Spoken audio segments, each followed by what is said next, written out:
The old man will. The old man will. The old man will. The old man builds. The old man builds is broken in the head. People not seeing reality has put them in the red. Where conscious and spirituality been stricken from the norm and replaced with the ignorance of basic magnetic form. The geometry of God keeps running through his head. That's what makes old man builds broken in the head. The old man builds. The old man builds. Spheres of destiny are spinning in his mind, making him travel back and forth in time, battling the establishment for just a little recognition. Has him forcing the world to understand his premonition. That world will have all the technology in the end, even if it means his life will fail to instead. The old man builds. The old man builds. The old man builds. The old man builds. Hello, everybody, and welcome. My name is Nathan, otherwise known as Old Man Builds. What's going on, everybody? Oh, man. Usually I talk about science right away, man, but the world's in turmoil. Got morons out there shooting other people. It just sucks.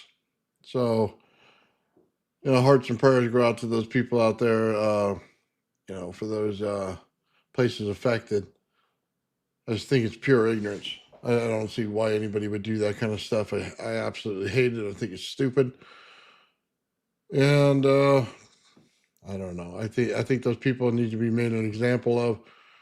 Back in the day, they used to take them, put them in town square, and do medieval stuff to them. You know what I'm saying? I think they should go back to that, make examples out of these people, so no one wants to do that stuff again. Just a personal opinion, man. Some of the other things that suck around here is they keep pulling people out of here, man. People have been in the community for quite a while, and unfortunately, they were not legalized. So we got issues, man. It just sucks. I'm here in California. And a lot of people come in here, man, and they're used to living here and hanging out here, and we're all friends. And then just because paperwork isn't in order, they took them. So not too happy about that, man. If you've been in the community for a while and you're willing to integrate with the rest of us, and do everything and share the good parts of your culture, and take on the great parts of the United States that we live in. I think it's awesome. But unfortunately, the government doesn't feel that way right now, and I give them a double barrel finger for that one. They can go back to their crap and fix it. Don't like it at all. Anyway, I don't want to get too political, guys. I like talking science on this channel. Those two things, man, hearts and prayers go out to the people who are affected by moron gunmen out there. Again, make an example out of those people. I think they should just take them around to the back of the courthouse and shoot them in the head and be done with them. We don't need to pay for their sorry asses anymore. Anyway, okay, all right. What's going on, brothers?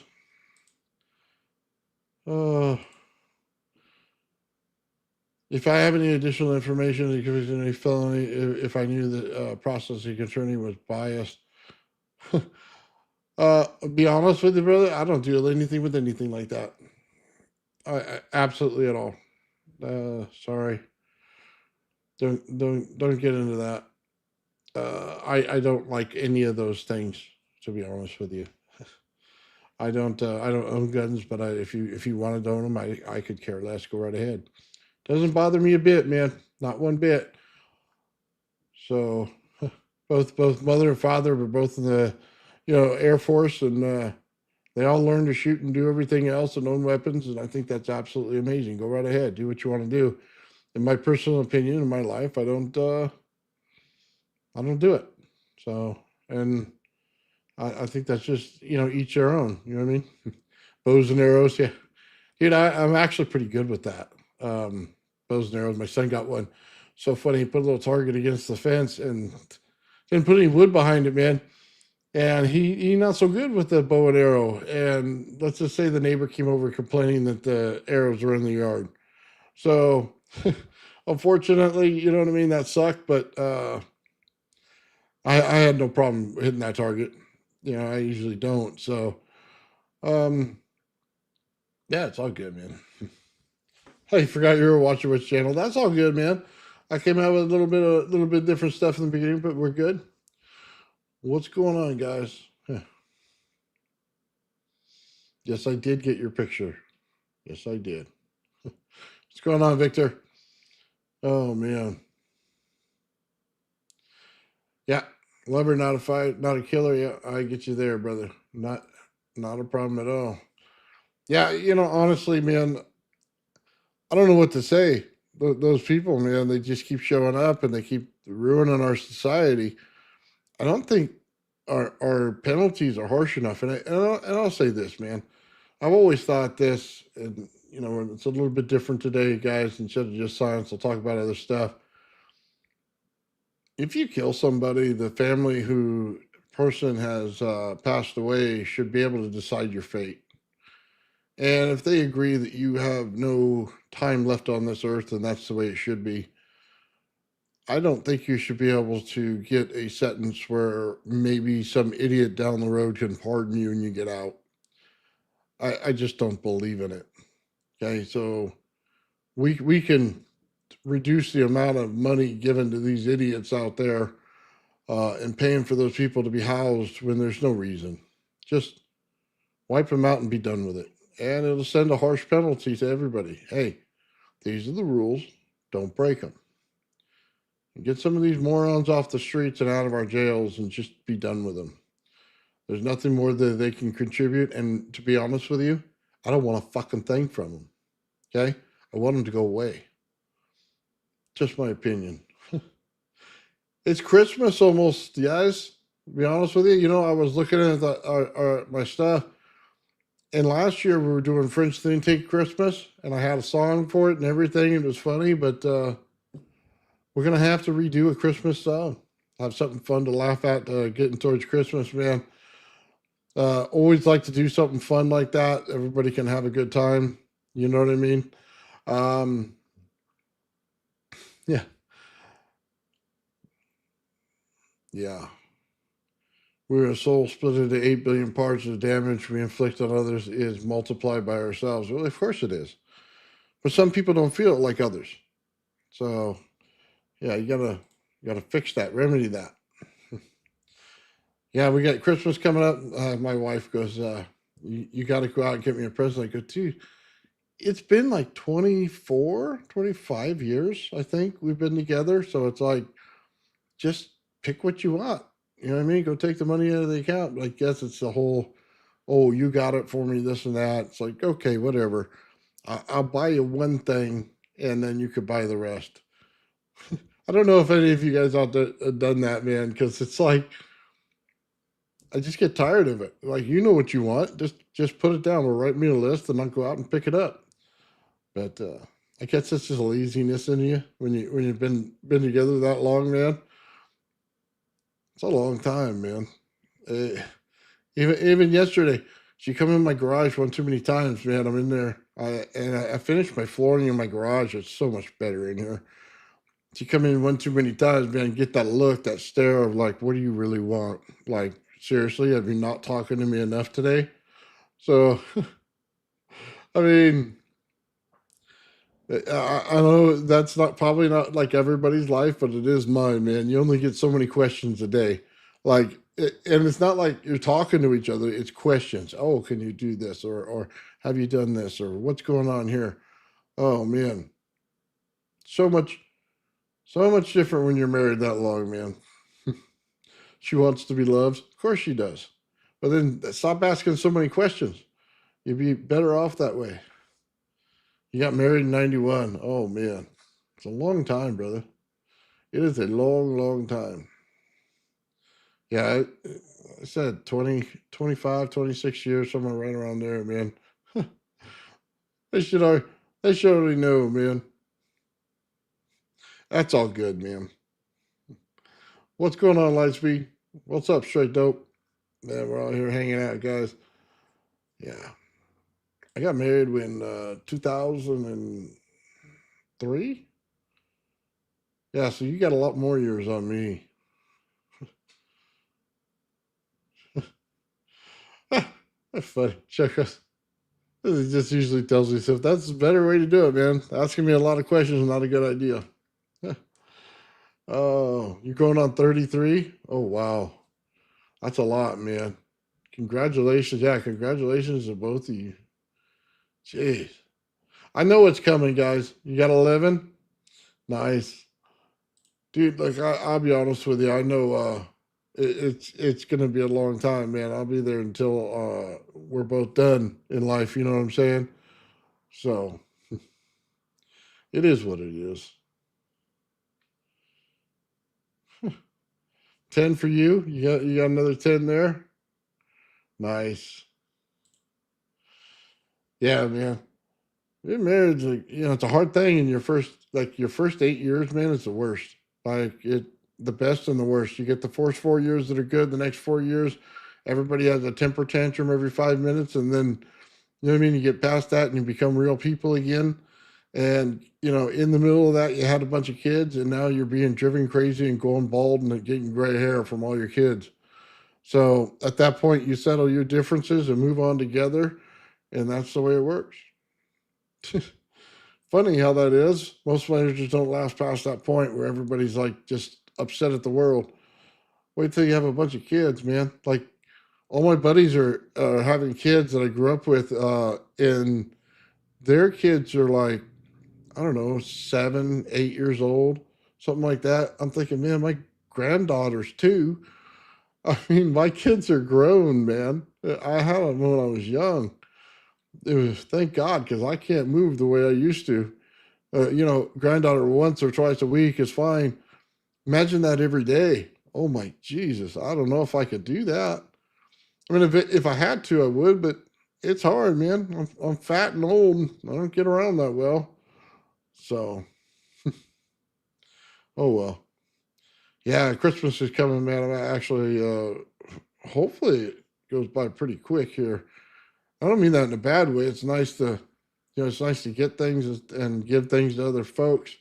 It's not that. It's just that, your wife ties up your money.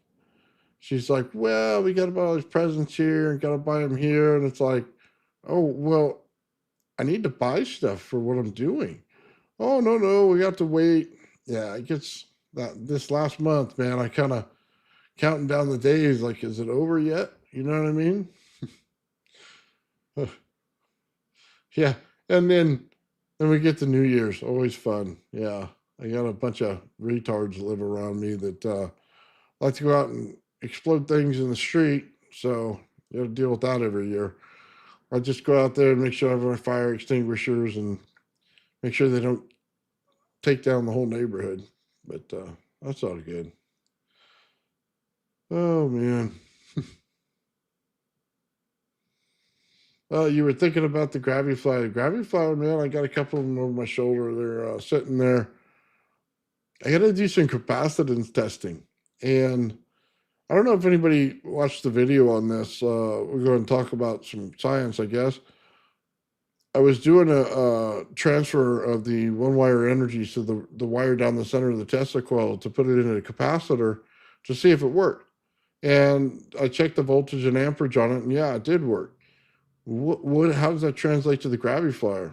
Well, you just got an asymmetrical capacitor in the center of it. So what do you actually need? You need to gain energy in capacitance in it. So would that energy translate to giving you capacitance? And it did. And it clearly showed that it would. So what we have to do is set up a gravity flyer without a center plate, and let's see if we can't amplify that capacitance. That's kind of pretty simple. I also got two plastic little bowls, about this big around, about this tall, and some little CD motors. And what we're going to do is just put the aluminum tape on the inside, okay? On the top and bottom, make sure they don't connect. Make sure we're keeping your air gap in there, right? Like about this size. And we're going to run the CDs one way, one the other, which is common based on that they always turn the same way. And when you flip it upside down, it'll go opposite. Pretty easy. Put the CDs on there, let them reflect. So you're going to get light in there, but you're also going to get the eddy currents, and then you're also going to get convection, and you're going to get a magnetic field in there when we connect the aluminum strips to the what is it, DC, and then we let it go and flip to AC, and we'll let it flip back and forth, and we'll start up a tester coil next to it. The goal is to see if you can take that, an asymmetrical capacitor, and make it work and see if it won't create anti-gravity. So it should work. I mean, from everything I've seen other people do it, yeah, it should pull off a working model. Now, you know, this goes into a couple different things. Sal Paez is out there, and he said that that's what he's doing, is taking an asymmetrical capacitor to make it work, which he patented, which I'm surprised they let him patent, because T.T. Brown came up with this years before him. So, you know, for those of you who think T.T. Brown was about ion wind, you're completely wrong. It was about an asymmetrical capacitor that he created in open air so that he can get anti-gravity. The idea is AC resists aluminum. So anytime you can create a magnetic field around aluminum, but you can direct the magnetic field, you can lift aluminum. Now think about what I just said. They take a flat coil, put it on the table, then they take aluminum and they put in the magnetic field in the coil. And it makes eddy currents in the aluminum, and the aluminum rises up above it. You say, okay, well, that's lift. So how do you do that in open air? You must create an open air capacitor that has magnetism in it in order to lift aluminum based on the eddy currents in the aluminum. That part's pretty simple, right? We all get it. Okay, well, how do you create a big enough field in open air? That's kind of the question then, right? Okay, we can get aluminum. That's pretty simple. We can get light aluminum. We can get thicker aluminum. Thicker the aluminum is, the more eddy currents you get. So you go, okay, so what do I want to do here? Well, I need to create a big enough magnetic field around it in order to do it, but I also need to create it in one direction. Okay, so you go, okay, I'll rotate some magnets. Okay, that might get us there, but I don't think you're going to get a heavy enough magnetic field in open air to get what you want. So you're going to have to add to it. So you're going to have to add in that magnetic field a capacitance in between the two so that you can amplify the capacitance. Okay, well, that's not so hard. We just create a frame, rotate some magnets on the bottom disc, take another disc on the top, put some high voltage between the two, and we got an asymmetrical capacitor with extra magnetism because of the magnets in it, right? Then we need some aluminum in there for our eddy currents. Okay, not terribly difficult when you think about it. Getting some of the engineering right takes some time, but that's pretty much what the Gravity Flyer is. I mean, when you really get down to it, that's pretty much what it is. Now there's other things that do other things and amplify things. The greatest thing is you got to get from a DC field to an AC field in there, because you need the AC field in order to lift aluminum, because the DC field won't do it. That's fine. Anytime you take a DC flyback and you put it on an anode and cathode, and then you put a Tesla coil nearby, what you're going to get is you're going to end up making the DC flyback into AC power, is what it's actually going to do. It's going to convert it over to an AC, and that's going to be able to give you your field to lift aluminum. Cool. You know what I mean? That's kind of how it works. Now, how do you get that to do more? Well, you take the center of the Tesla coil and you attach it to the aluminum, because you want to amplify the eddy currents in the aluminum itself. So when you connect it there, it amplifies the eddy currents in the aluminum.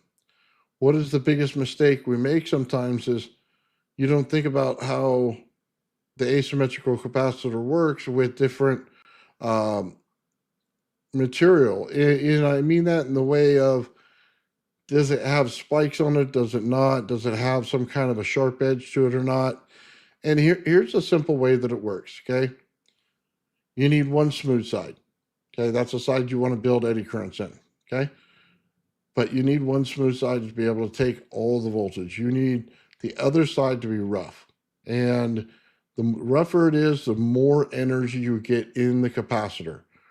Why does that come down to it? Because when you take a DC flyback and you run it, you can run it between a saw blade and a round tube of aluminum, and you get a very nice, beautiful flow coming out of it with a ton of voltage and energy, which is exactly what you're looking for.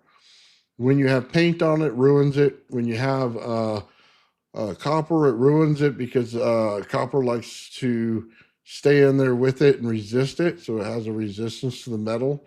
Um, but a magnetic field, to create a good one, you just want simple iron in it. And then aluminum's great for the receiving end of it, is way better than any other material, again, because of the eddy currents in it and because it'll hold in, or excuse me, it pulls that type of energy to it where it resists the magnetic field. So it's all in field play and how you get it done. So that's what we got to do.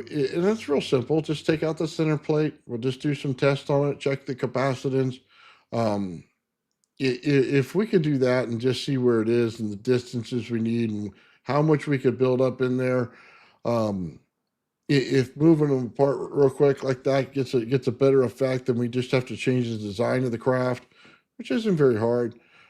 I really want an outside shell to this. I do not like the open air. It allows you to get a field around it. I want to strengthen that field. Some of the things that you're going to have to look at too is they did this stuff. How do I want to say this? In a lot of crafts that you find, like in Roswell, the craft stuff, it was aluminum, bismuth, aluminum. Why? Because anytime that you have the aluminum, you get an eddy current, but you're also going to have a magnetic field, which will give it convection, which will take all of that bismuth inside and liquefy it. And it'll stay liquid until the thing stops running. And then it'll go back to a solidified form. And it'll be more like lead at that point. But then you start it up again, and what happens? It liquefies again and goes. We all understand what mercury does when you liquefy it. So think about the two. It's because the bismuth itself has a low melting point, is why it liquefies in there. And it's not very hard to understand. You just want a liquid metal in there. Why? Because you're going to raise up the amount of magnetism in there, which is going to drive the eddy currents higher. Eddy currents to an AC field is lift. Just understand what I'm saying there. Your key to your lift is the eddy currents in there. And once you figure that out, you'll be all right. One thing that you always got to look at is when you're creating fields, you're doing it in spherical form. So what else do you have to look at? Well, you're going to create a scalar component to this. There's no question about it. There's going to be a heat and cold factor to it. As a matter of fact, if you didn't know this, you should. If you take two different types of wires, twist them at the ends together, put one side in ice water and one side over here to a fire, what's going to happen? There's going to be a current drawn in between them. You're going to get voltage, amperage, and frequency, just like that.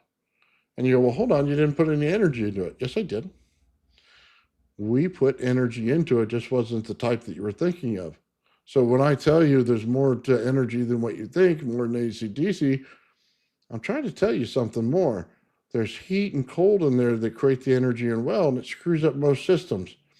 They don't realize it's there, don't account for it, and screw up their system altogether, make that frequency spike in ways that you don't want it to. But it's there. You can do a simple test, just like I said. Go get you a glass of ice water, go get yourself a lighter, put two different kinds of wire in there, one copper, one, I don't know, get some aluminum in there, some cheapy wire. I mean, connect them together and put them in both. And you'll get a energy between them. Pretty simple, man. Physics works pretty easy. Mercury would be a great way to do this between two things of aluminum. If it's probably illegal in California, to be honest with you. Most things are. If we were in a lab, I'd have no problem firing it up. Trust me, put me behind the shield, fire it up, make sure we got a bunch of lead around, because if we're going to get some, probably some decent radiation coming off of it. But I think the reaction would be lift. I think that's what they get in the Nazi Bell when they created that one. They got some lift out of it because they're using the mercury in there and they're spinning it and they're getting extra power out of it. So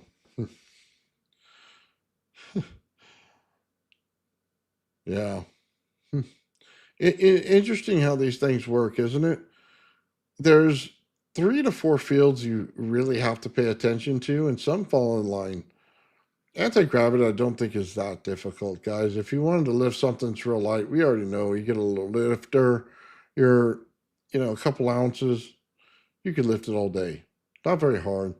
What happens to the wood because it's balsa wood? It takes on a static potential inside of it, which basically just means that it gets energy inside of it. For those of you who work with static electricity, paper does it because of the mesh format of the paper. It'll do it very easily. And if you put it between an anode and a cathode, you can get this thing to take static into it, and it'll saturate it with static and it'll make it lift, which just basically means to put an energy form into it and got it to move. You got to remember we got an anode and cathode in the earth, which is very simple. You know what I mean? You got a bunch of high voltage up in the atmosphere, but you got a bunch of magnetism. The problem is we don't realize certain things that are dormant in electricity until it's too late. You don't realize all the time that you're getting radiation. You don't realize that if you take the electricity and go to a 90-degree angle with it, you're going to get eddy currents. Okay. You probably don't realize static and magnetism are the same thing. What matters is how much voltage to amperage you get in it. It's a simple scale. It's a sliding scale. It goes back and forth at all times. They are the same thing. I know a lot of people argue about that, and I still don't understand why. When you can flat out go over to a system and just change the frequency in it or change the volts and amps in it, and you get the answer right in front of you. It shows up all the time. If you don't know that, you haven't worked with it. So, yeah, I mean, that's why you could take two DC flybacks and it'll act like static electricity because you're stripping the amps out of it, keeping the volts, and it all works almost the same. So there's a lot of stuff like that people don't understand about it. There's also entropy in it. You're dealing with hot and cold in the system. Just based on the hot and cold, you're going to get energy in the system. Based on resonance frequency, you get more energy in the system. A lot of people don't realize that. The heat in your system, they go, oh man, you're just losing it to the air. No, not necessarily. It changes your frequency in your system as well. Then they go, oh, well, DC doesn't have a frequency. Oh, yeah? Okay. That's great. Then how did they take DC and make it AC? Well, we just stack two pulse waves on each other so it matches the frequency arch. And you go, oh, really? Really? And it doesn't have frequency in it? Yeah, a lot of ignorant things out there that are said to be true that are not. It's just it's a setting point for that the frequency doesn't change is what they're trying to say. But when other people get it, they read the same law the wrong way and say that there's no frequency in it. It just meant that it didn't change. It got to a certain amplitude and stayed there. And you know that as soon as you want to change it, you just in any DC system, you just add a sine wave to it, and what do? It changes it all. But that's okay. You just got to realize there's more to energy than what you think. By the way, the coils we use are an amplified form of the Tesla coil. For those of you who've worked with Tesla's original coils, which I doubt hardly anybody has, they get a totally different understanding than what we have. And I'll just say this, it's going to take a heck of a lot of power to oscillate those. And you go, well, that shouldn't be. That shouldn't be. Well, think about how close the wires are together. In the original Tesla coil, you're this far apart. If you made one just in your house, if you go to see what Tesla did, they're maybe this far apart. Just think of the fields that are going on in there and the magnetism as it goes around the wire and the electricity and how much more distance it has to cover in between on each gap that you get up there. It takes a lot more voltage in order to do that, which means they're a high voltage system. When you get to regular voltage and stuff, they don't work so well. They don't work so well in oscillation. You have to use frequency generators to get them to go. I don't like that at all. That's not the same thing we're doing here. We're compressing a Tesla coil down to what he would have done as a bipolar Tesla coil, and we're making it work that way. You see, I think people misunderstand this because they didn't really read the patents. There is no patent for the Tesla coil that we make today. Let me just get that out there so we all understand this. There's absolutely no patent from Tesla for the Tesla coil we use today. Doesn't exist. If you go there, you can get to a Tesla bipolar. The bipolar works, and it is a Tesla one. That's it. He doesn't have a Tesla coil like we have traditionally the way we make them. It confuses a lot of people because you're applying his understanding of what he's doing to the part that we're using today, so it makes it very confusing. You go, well, I'm applying Tesla's understanding because you say it's a Tesla coil, but it's not a Tesla-made Tesla coil. So the understanding is a bit different. They operate differently, and they operate way out of different ranges. And you go, well, yeah, but what to say it's the same thing, but you can't. And because of that, you're going to have different problems. And no Chat GPT or Grok or anybody's going to understand this because they don't understand the difference either. But you're making an Odin coil. I hate the name. I wish you would just call it the Odin. I'm going to call him Odin coil. The Odin coil is what we make today. That's what we do. Tesla's whole system was different. Okay. He's not doing the same thing that we're doing. So it makes it kind of weird when you say, I got this Tesla coil doing this, and then you get to ChatGPT and they go, well, Tesla coil can't do that. Well, yeah, you're right, because the patents say they can't do it. So because we're not using a Tesla coil, we're using a version of it. It's like, it's hard for it to understand it. So it's hard for it to understand energy. But I'll tell you this, there's a reason that everything converts. And this is why there's a misunderstanding, and we really need to look at it. All energy comes from the same source. It breaks down in different ways, okay, into different forms. So you realize that the only thing going on here, when you realize that that's true, is you're simply amplifying certain parts over another. And you go, well, not all energy has all those parts, Nathan. Yes, it does. How do you think it gets there? Energy is all of it. So all you're doing is amplifying different parts of it to get different things to happen. That's it. You got to remember the energy always stays the same. The energy is what the energy is. It's which one are you amplifying? You go, well, I'm going to amplify the voltage. Okay, we get to static electricity. That's not a problem. I want to amplify the amperage. Okay, so I get to magnetism. Okay. I want to amplify the temperature in it. Okay, so we get to entropy in there. We get hot and cold. Okay, they're in there. All right. I want to compress the energy, Nathan. That's what I want to do. All right. So you want to create radiation out of it. It's in there. It's just in a very low form. It's dormant in low voltage. It's there. And you're going to create it out of it. You go, oh, man. Well, that sucks. Well, yeah, because you're not accounting for all the other different variables that are in energy itself. Once you account for them, even if the accounting says zero or does not apply in low voltage, that's cool. But you can't just write it off as zero. Or if it has a decimal point that has 3 points back, you still can't write it off as zero. It's because it shows up later in your voltage. When you get to a higher voltage, it'll start showing up. Then you get to different things. You go, oh my God.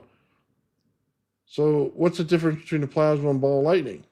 The amount of energy in it. Which one magnified the field? That's it. That's the understanding. If you don't understand that, it's going to take you forever to make it. I mean, good luck. You will not understand the principle behind it. You just got to understand there's different things in there that are dormant. I wish they would have written that correctly in the beginning and said, hey, this, and this are in there. They're dormant at low levels. Once you get to higher voltages, you have to watch this because as soon as you compress it, you start getting the secondary starts to spike in it. And you go, okay, when that's true, when you go, all right, Tesla energy is not that bad. There's a tiny bit of radiation in it, right? Well, what happens when you compress that energy? There's a lot of radiation in it. and it gives way to X-rays. And you're going, oh, that means that it was there the whole time. Of course it was. So was the temperature in the system. So is the system different when it's linear versus in 360-degree format? Completely different, geometries. Same energy reacts completely different. Interesting how it all works out. Yeah.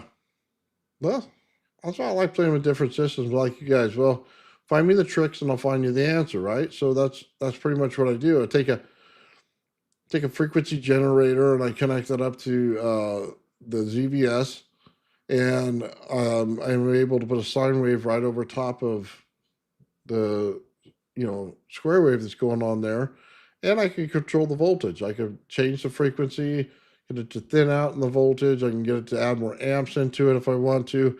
I can play with it all day. If you want to do your RAV and you want to do it right, well, that's the kind of system you want to play with, isn't it? I want to precisely put what I want into it. You go, well, what does that mean for something like the M machine? Monopole motor, just basically a big magnet. They go, well, they're in DC. So the way that we're going to fix that is we're going to chop up the magnet and make it like an AC. Why? If it's in DC, all you have to do is change the frequency, put a sine wave into it. So what does that do? Well, now I can decide how many volts and amps.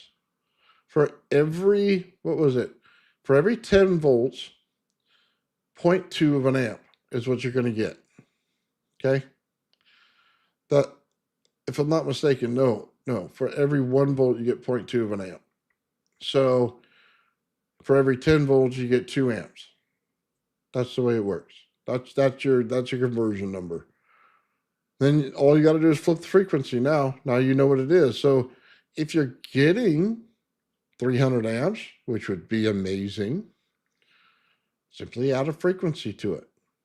What will happen? You'll end up getting more voltage and less amperage, and you'll be able to tweak it, and you get all the energy you need. You say, well, Nathan, that means that the monopole motor that we're always taught was just pure amperage is actually volts and amps, and we can actually get a higher conversion rate out of the whole thing. Yeah, that's what I'm telling you. The whole time it sat right in front of you with the easiest motor ever to build was sitting right in front of you the entire time. You just needed to understand the conversion. That's pretty simple. I don't know why we all don't do it, but it's right there. You could do other things in there. You can get high fluting on it, you know what I mean? Put mercury in it, but there's really no reason to. But it could be used as a pickup. And there's other advantages to doing that, but you really didn't need to. A couple brushes on the side of it, put it in there, add a sine wave over top the square. Boom, we're done. We got voltage and amperage usable, ready to go. That's pretty simple. But most people lose anything to get to over unity in conversion. They get the over unity, they can't convert it out of a system. I've seen it a ton of times. You can get 100 Tesla coils running off of one. If you can't make the conversion, it's completely useless. You have to learn how the conversion works. That's why putting it into a capacitor from the center of a Tesla coil was so awesome, because as soon as you knew it was there, you could put it into capacitance. You go, well, it doesn't work on a second Tesla coil coming out there. Well, it does, but you're not connecting to the center of the Tesla coil at that point. You're connecting to the number 2 winding on the thing by itself. For one reason, it's because you're inverting the field. You're creating the field from the inside on a secondary number 2 coil by itself, where in the original Tesla coil, you're compressing the energy to the center and getting the energy out of there. So yes, it does work. You just have to understand which side of the field you're on and where the energy is. Then you can understand energy conversion that way. But you can pull as much energy as you want. As a matter of fact, one of the best ways to do it is to put it in some type of liquid to convert the energy. That's why batteries work so well, You're putting it into the acid. The acid's in there to create the capacitance in there.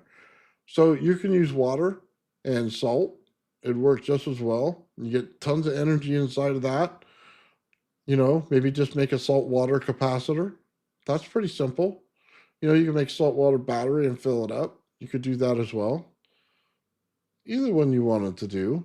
The hardest thing, like I said, is conversion. If you understand the conversion, you'll be all right. Conversions are fairly simple when you get to high voltage because we've already seen it on our line transformers outside of our house. They take high voltage, high frequency energy, they bring it into low frequency, okay, by the transformer they put up there on the pole. And what happens? They need to add mineral oil to compress it back into the line. Just understand that fact. It must be compressed back in the line. Well, what happens to the rest of it, Nathan? When it goes back on the line, all the high frequency will go back. They have a problem when they back it up too much, but in a normal instance, that's all you need. If you put it to an AC flyback and you run it backwards, you go, well, okay, I get energy, but I'm getting a bunch of voltage coming on my wire. Well, that's because you didn't have it in mineral oil. Once you put it in the mineral oil, it doesn't like to cross the barrier of the mineral oil. So then it'll compress it going in. There's just certain little tricks that you have to learn for some of this. Yeah, I think honestly, man, if you understand the conversions, you're going to be just fine in energy, but you have to realize what's in it. It's everything.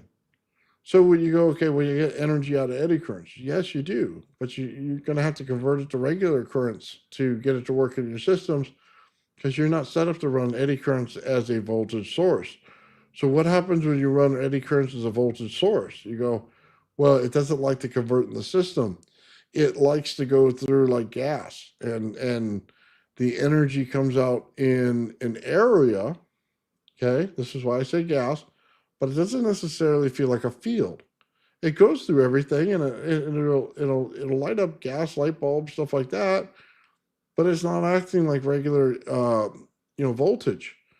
Well, that's correct because it's out of phase. You have to put it back into phase, which means you have to put it back into some type of a liquid to convert it back over. Then it'll convert back over. So I think there's just some misunderstandings about that. We do the center down the Tesla coil, and that stuff is outrageous, man. That is like high frequency eddy currents. It literally goes through everything. I don't care if you have lead. I don't care if you got a Faraday cage. I don't care if you stick it in your rear. It's going through everything. Okay. It's literally lighting up everything. Okay. You can stick it in your lunch. It'll go right through it. Not a problem. Stick it in your pancakes. You know what I mean? Anything that has any type of liquid form through it goes right through. Right through it. No problem. You put this stuff in the water table, it goes right through it. I mean, they don't write that down. That's not in physics. Hey, this energy is going through everything. That's not on Chat GPT. They have no idea what it is. They say, well, it's pretty strange, man. It lit up my laboratory. Well, yeah, of course it is, because you put a ton of it in there. So, yeah, I got stories, man. I put stuff through my burritos, everything, man. Put it through my orange. Crazier thing is, you hold them apart. One side has no energy in it. The other side's producing the energy. Yet they both light up the same to a light bulb. Okay, you go figure. You tell me how that works. Yeah, they get a lot of things wrong. I mean, imagine writing a book and correcting all that stuff, and how many physics experiments can be saved just by knowing that.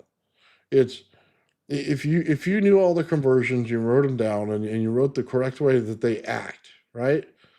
Then a physics person can go in and go, okay, I need this result, and pull it up, and they go, okay, well, then you need to do this, this, and this in your experiment. Here's how it was done originally. And then they can get it right. And it would change a lot of things. And I think that's one of the most fascinating things about the RAV is that it does it already. It already understands the conversion for you. And I'm still fascinated by this thing, and I know Joe is too. When we look at it, and Sean's blown away sometimes when we show him the pictures back. when you have light converting into plasma right in front of you, it's like the holy grail. Just understand what this is in physics. And we take it for granted because we've seen it a lot on the show. So, we don't realize this all the time, but you actually getting one of the harder conversions to happen. You have light that you physically saw the light convert to plasma. You hear about it, you go, man, we took apart the metal, we looked at it with a microscope, we did all this thing. You go, but did you actually see the conversion? And they go, no, we didn't see it. What we're giving you is something that shows the conversion. You go, oh wow, that's interesting. And then we see, or it starts changing into crystal, and you go, man, what is going on here? It doesn't look like much when you look at it when it's happening, and then you take the piece and you're going, man, that was clay, now it's crystal. What is going on here? That's what's cool.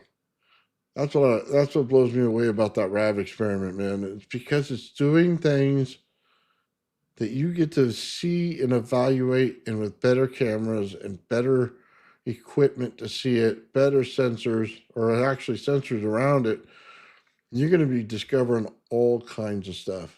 So, hey, just want to give a shout out to the Traveling Fools channel, man. I'll tell you, we did a show on Friday, man. It was awesome. Just awesome. Everybody on the panel, man, was in there. We're all active in there. It was a really awesome show, man. Really loved that one, man. We all had a great time on that.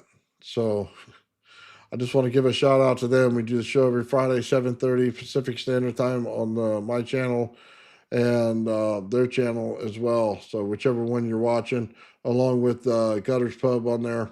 So yeah, pretty cool show, man. You guys should check it out. We laughed our butt off on Friday night, man. It was just out of control. So I know a lot of you got over there watch it, man. All right, let me get back to a little bit of the physics there. So anyway, the RAV's a really cool experiment to show all that kind of stuff. But I think people need to understand the energy conversion. Like, I drive people nuts because you may show me a project in one way to do it, but I could take 3 different ways and build it and get it the same way. And I'll just give you something that people didn't understand. Someone goes, I got this high voltage device, and it puts out this high voltage. You go, okay, great. What is it? He goes, it's AC. Great. Let's take a look at it. Can you open it up and show it to me? And he goes, yeah, I'll open it up, right? So he opens it up. What is it? It's 4 AC flybacks controlled by DC, right? So you're putting in a DC pulse to this is basically what you're doing. And then you're taking a timer circuit in order to make a frequency out of it in order to control the actual amount, because your potentiometer is going to control the amount of frequency going into it, which will allow you to control, where you're at. So he's looking at me and goes, Nathan, it's an AC flyback. Where are you getting all this information? I go, well, I looked at the circuit. That's what I'm doing. He goes, no. He says, you must be talking about a DC flyback. No, it's right there. You're doing it. And so we went back and forth on that. And I just take mine, man, and I can control it. So I can either take my ZBS with my cap bank and control it, or I could basically take a sine wave, put it on a trigger circuit and put it into there, and I can control it that way. Either way, it still controls the same. The difference is I'm not cutting off the amount of energy going through it. And it's hard for people to understand because they didn't learn energy that way. They learn it, and I hate to say it, but they have a bunch of electrons in there, and the electrons, ion, protons, whatever the heck they want to tell you is in there. They take a big bag of garbage and they throw it in there and they say, look, this is my dirty litter and this is what it is. It's not really what it is. It was easy. They're just fields. Hey, I want to thank you listeners out there, man. You gave 5 Old Man Bills memberships. Thank you very much, brother. I really do appreciate that, man. Awesome. taking care of me again, man. But when we get to the voltages and stuff, it's easy to transform. So if you tell me, hey, I want to run an AC flyback, not a problem. We can put frequency in that. I want to run a Tesla coil. Okay, we could change the frequency in that. I could do, bipolar. We'll just move the number one to the center, create a bipolar, and we'll drop a cap bank in there and we'll change the frequency on it all day. Okay? And then we'll move the number one side to side. We can change the frequency. You got a couple different ways we could do it in there, but we can still change it.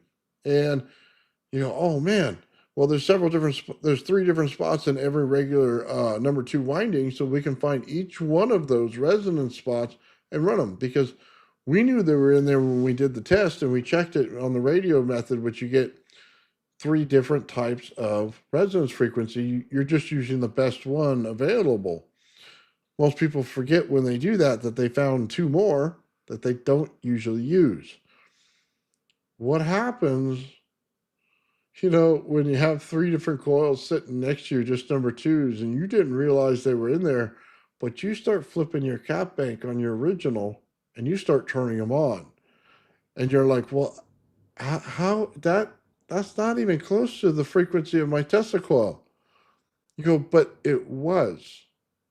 Because in radio frequency, you found the amplification point three different times, right? At three different numbers. Now your number two that's sitting over there will turn on because you hit one of them. And you go, oh, wow. And it just drives you nuts if you don't know it. And then once you know it, you're like, this is the coolest thing in the world. Watch, I can start playing with this. And the bigger the frequency in the coil, the easier it is to find it in the cap bank. Say you got 250 kilohertz, right, in your coil. That's what you designed it to do. It's going to be harder to hit those slices in there to the other ones, okay? You got 1 megahertz Tesla coil, and you want to go ahead and find those. Take your cap bank, and this is by increments of 10. You just flip it, and it goes 10. It'll jump, okay? It'll go from 160. It'll go up to right around like 350, and it'll hit that right there. It'll amplify right there. You got your frequency and resonance already. And you're going, okay, there's no way there's another one. So I flip another 10, right? 520, okay? Up to 630, somewhere in there. It'll give you another one. And you're going, oh, okay, come on now, Nathan. That ain't right. But it was in there. It told you that it was in there. Then you hit another one around 800. Then you hit another one around 1.2. Okay? And you're going, all right, I have all these in here. What does that mean? It means that you have a lock in there that you're just changing the dial. And every time you change the dial and you put the correct things in there, it brings you to each resonance level. One of the coolest things ever about hooking that cap bank into everything is that it was giving you answers you'd never find before.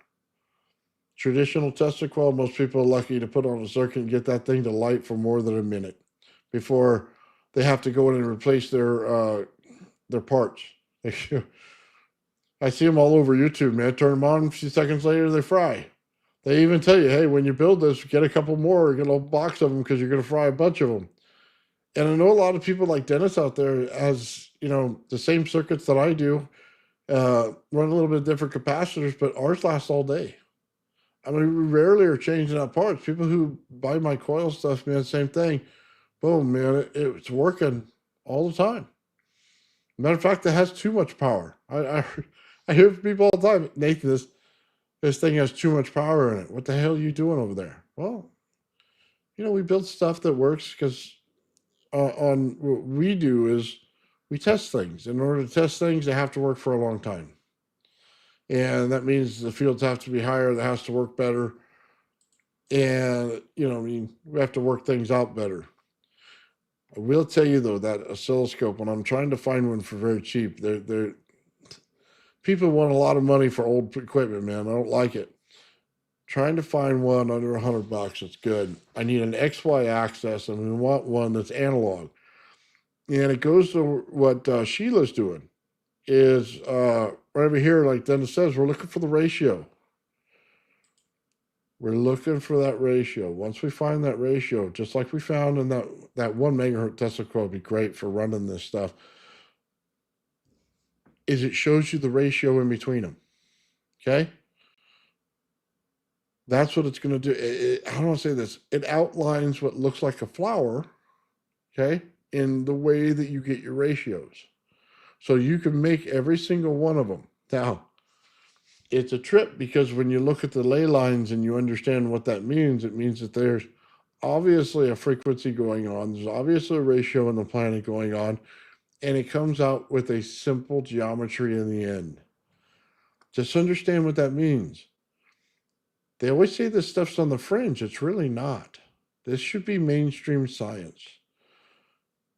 When you put the capacitance in the right spot, you get the ratios in the right spots, it makes certain geometrical patterns out of it. Once it does that, you can multiply it. You say, well, they always say that's fringe, Nathan, and they don't really understand it because they're not doing it. I go, well, when you start making honeycomb shapes and you start to figure out, hey, this was something that Sean should have paid attention to. Has there anybody who figured this out? And then you go, oh, but there is. Okay, and you go, what's going on in our airplanes? Let me just tell you a little bit of secrets about what's going on in airplanes that you may not realize. All of this fringe stuff is being used in the airplanes. All of the fringe stuff is being used in the bombs. People can be incinerated before the bomb even gets to them. The actual geometry matters a ton when you get into how your plane goes and how fast it goes and how fast you can turn that plane without much inertia on it, where it sucks you back into your seat and pins your eyeballs to the back of your skull. If you want to change those, you must understand the geometry of it and the resonance of it. They do understand it, and they understand it very well. They say it's what do they call it? Inertial mass reduction. No, it's more of canceling fields. What you're doing is aligning fields to cancel them, is what you're doing. They say it's a mass reduction because it's technically a loss in weight, but really what you're doing is aligning fields in order to eliminate mass. And just think about the difference in the way I say it. Their way it makes it think like, oh my God, you got anti-gravity. No, what you did is you removed the energy form that's pushing down on you and causing you to slow down. You're removing that. That's what you're doing. So it's a little bit different in wording. I mean, technically you can go either way, but what you're really doing is you're just removing the energy that's impeding your way, and you're able to go through it faster, and it reduces the inertia.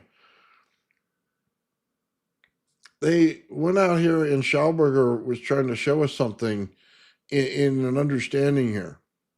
If you take a tornado, okay, and you go to the eye of the tornado, it's calm, right? But there's no inertia in the center of it. Yeah, I mean, there may be just a hair of inertia, but there's really not. Think about what that means.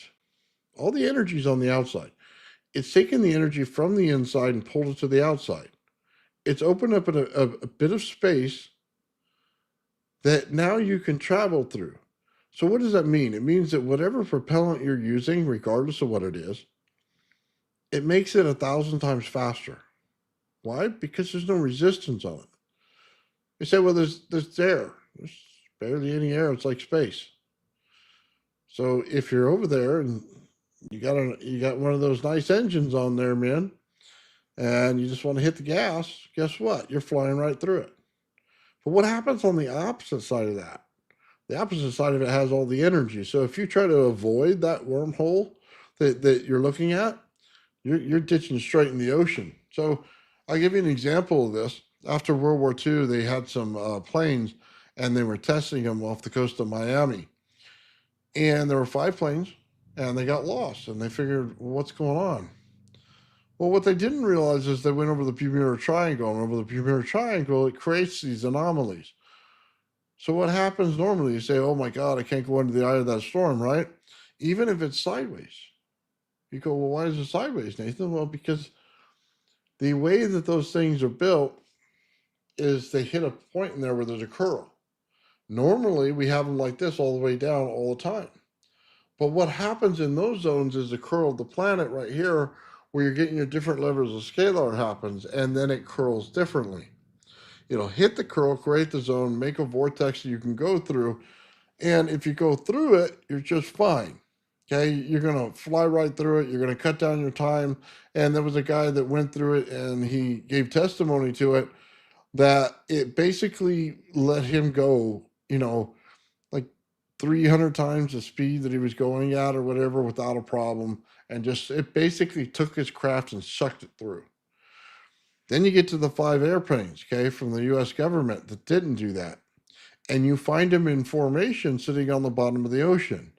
And you go, well, why are they sitting on the bottom of the ocean in formation? Because they hit the outskirts of it. They tried to probably dip below it or avoid it. They hit all of the energy and were immediately sucked into the ocean right at the same level. It's interesting in the way that works because, yes, it does reduce your time, but it's really reducing the inertia and you're going faster, though it would be said to be time travel because you're not supposed to be able to travel at that speed. So, yes, you could call it time travel in that way, but it's really just removing the inertia that's in your way or removing the energy in your way, the impedance that's in front of you, and allowing you to go through. But that stuff's done by the energy of the earth. I don't think people realize that you're manipulating energy in your craft to manipulate the energy in the earth. You have to realize that. That's why people don't really understand ball lightning. Think about what I'm trying to tell you. You have a magnetic field and it's swirling. Okay? It's going one direction. You got an eddy current field going this way. It's going on another one, right? You're trying to align the two. Okay? You're trying to align them. You go, how do I get through this and how do I align them? And you find a curl spot. Okay? Once your anode and cathode, which means the high voltage up here and the magnetic field right here, get close enough together, they'll hit the curl. Now, 9 times out of 10, they do nothing. But when it flips to AC, okay, which the planet does, it flips to AC. You could tell because lightning's AC. It flips to AC, it creates a conversion. It creates the ball lightning. That's the event that you need to be able to create in open air in order to create that vortex. Okay. How do you do that? You say, well, we need some swirling eddy current. So what do you have to do? You basically take an aluminum plane, okay, and the aluminum plane already puts off the eddy currents. Okay. Once you get to the eddy currents in it, you have a curl. If you can hit the curl, what's going to happen? You're going to create a vortex around that plane. Okay. Now it doesn't have to be right on top of it. It could be behind it, but it's creating it in the drift or area from where your plane's coming from. Okay. It's going to be behind you until it catches up to you. That's the way it works.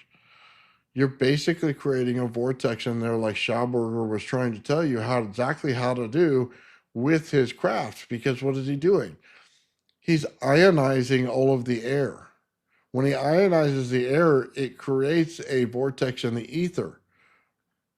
It does it by hitting the curl. I mean, all this stuff's been mapped out since the 40s, and we've had it for a long time. It probably took us till about the 70s, close to the early 80s, to really put this thing into a perspective where we can use it. And you could tell by the way Reagan talked about it. He didn't talk about it like it was some kind of technology that was way off in the future. When he was telling you about the Star Wars program, this guy's telling you some kind of inside knowledge and like secret code that we just didn't realize what the hell he was talking about. But now when you start to put it together, you start to figure the stuff out of what he's saying. We have advanced technology way beyond what we're willing to tell you, but we're able to use it. That's what he's saying. So he wanted to preemptively fix it so he can use it. That's what he was doing. Once you look back on it and you realize the technologies that we can see today, you can see what he's saying. Think about it. You got crowd control, right? What is crowd control today on the devices they use? They use what? You could say it's a resonance-based form. It's resonating the molecules in your body near you. It's what they're doing. They're using sound waves in order to push it out to you. So what happens? Your blood feels like it's on fire. Okay, you just want to run.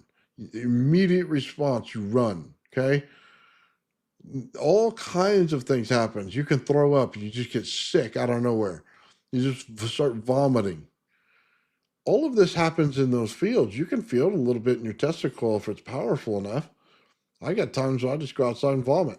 You get times where, man, I don't want to be near this. It messes with the body. And you say, well, why does it do that, Nathan? Well, it's the same reason that you put the rod down the center of it and you can start messing with all the water. So there's two sides to it. You go, okay, well, what are the two sides? Well, you put a positive and negative in water and it structures the water. What happens when you put the rod down the center of the testicle into it? It deconstructs the water. Okay? So what does that mean? It means that if you push this stuff at a distance and you use sound to push it, it's going to go to everybody around you and be able to use in crowd control, because now those same feelings you got out of both of those, you could do to other people.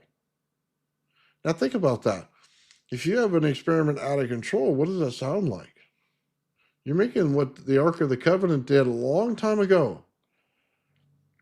You're creating a device that gives everything off that looks like nuclear, but it's not.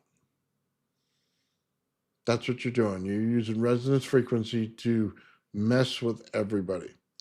What does that mean? It creates very high level capacitors. So if you have it the wrong thing, you don't use wood poles, you're dust. You're getting AC and you're going to the ground. It's as simple as that. Once you realize the signature of what something does, you can relate it to something else that does the same thing and see if they match. Sometimes they'll match perfectly. Sometimes you need to adjust the whole thing to it, but it doesn't. Make you think twice about ancient technology when you realize what the technology they're using today for crowd control is the same thing they had in the Ark of the Covenant. Do we need to find the Ark today to start up the pyramids? No. Sorry, we knew how to do that a long time ago. We could have started those up in the 70s without a problem. Just like that. Started them up. We could imprint massive amount of information on crystal. What does that mean for all the jewels that are found in every one of these things in ancient Egypt? I would be checking them to see what information's in them. I'd be checking them to see if they found something. Not all technology's on paper back then. It's our ignorance that thinks that. They put information on crystals. They write a code for DNA on crystals now. Just understand that. They already have that technology now. They are manipulating diamonds right now to continuously have energy inside of them. Why?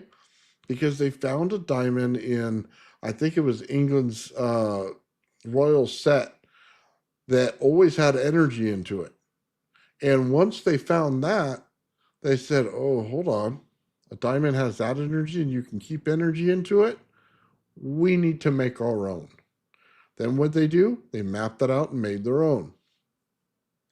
Just understand this. This is what you're dealing with when you're dealing with people out there and how science actually works. If they know it's possible, then they build it. There are certain things out there, man, if you take the crowd control device and connect it with a laser, you're going to just eliminate things, okay? Eliminate them. They will literally dissolve right in front of you. That's the technology we already have, okay? I don't get paid to say this stuff, guys. I don't get paid to do any of this stuff. I build things and run across things and then take the stuff and throw it into a fire pit because I don't want anybody else building it, okay? They absolutely have it. You could tell with some of the weapons out there when they're using the sonic weapons and stuff, and how they just take out sides of mountains like they're nothing. I mean, we all think it's all TNT and the bombs. Oh, it's not. No, God, no, it's not. We're so far ahead of everyone else. It's unreal. Yeah. Oh, well, of course they use Tesla. I mean, where do you think they got their understanding of resonance from?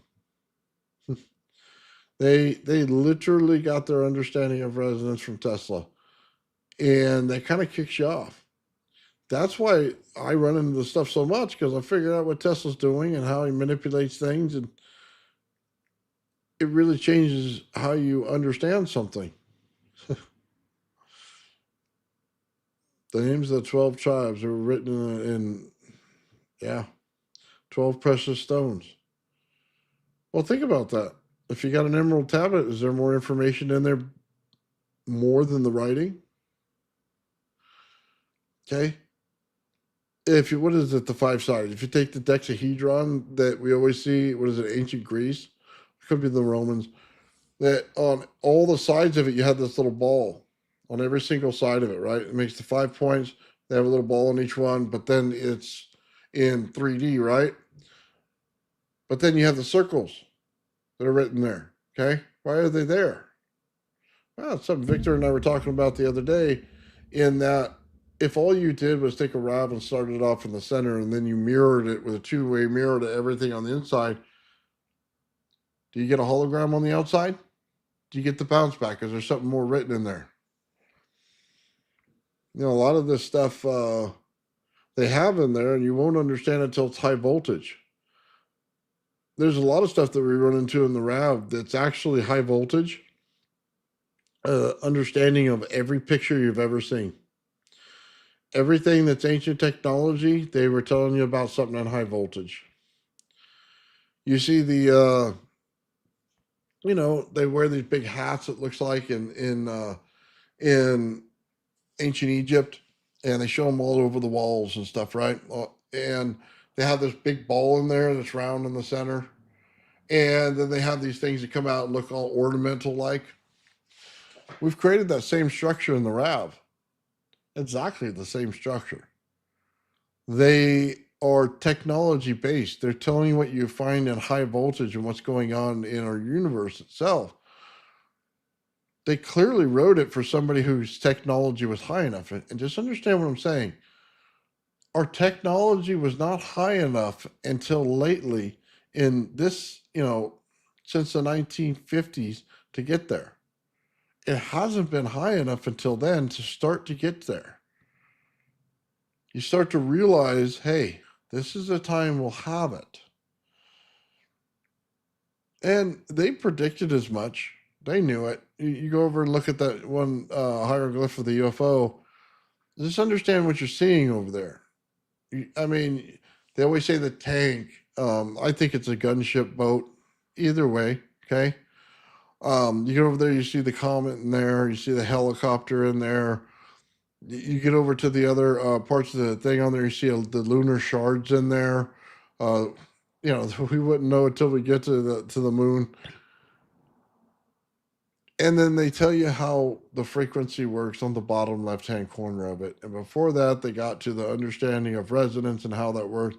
And you saw the Egyptian cross sitting in there, and you saw a bee on one side and a plant on the other. And if you've done the water experiment, you understand how that one works. It's a moment in time. It's a century. It's the 19th century is what they're saying that all this stuff would be understood in. Is it understood in that time? Yeah. Yeah, it was. It absolutely was understood in that time. They knew it. They knew everything about it. Okay. And the Egyptians predicted the time area it'd be in. And it's taken throughout the whole thing. There's the airplane in there that looks like a UFO. Okay. You see it as an L, which is exactly what they would look like from the side if you did it. And some people go, oh, no, no, no, no. They carved out something and put that in there. For the people who say that, I got one question for you. Why? And when? I don't know. You tell me. Why did they do it and when did they do it? I don't care what was there before. That's pretty much irrelevant when it comes to the answer. Why is it there now? I don't want to debate history with you over what they got rid of or whatever. I just want to know why it's there now. See, you're going with the wrong question to me instead of the right one, and you're trying to direct the conversation in the wrong way, and I just refuse to do it. They had a different energy pattern in Egypt. They were pulling the energy out of the atmosphere from the pyramid itself. If you put if you put the top on it, okay, you can make it out of gold or silver or copper. Put the top on it. What does it do? It makes a cathode in the relationship with the sky. Now it's going to draw energy from the sky down the sides of the pyramid into the water table. 100% fact at the height that it's at, that's what it'll do. They have energy on the top of the pyramid right now. Just realize this. Tesla wrote the patent for pulling that energy out of the air already. Okay? We already have that patent. We know it's there. We know the energy's there. We know how to convert it. Heck, you could right now go over there and put an antenna on your roof, go drop it right to a center of a Tesla coil, and you're going to get energy. You could put it right to a capacitor and you're going to get energy out of it. It's that far down. For every meter you go up, it gets higher in the amount of energy you're going to get. When you get to the top of the pyramid, all you need is a collector. That's all you need.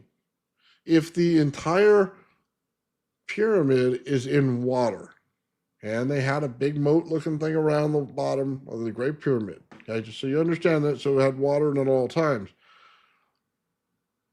Water sucks into granite.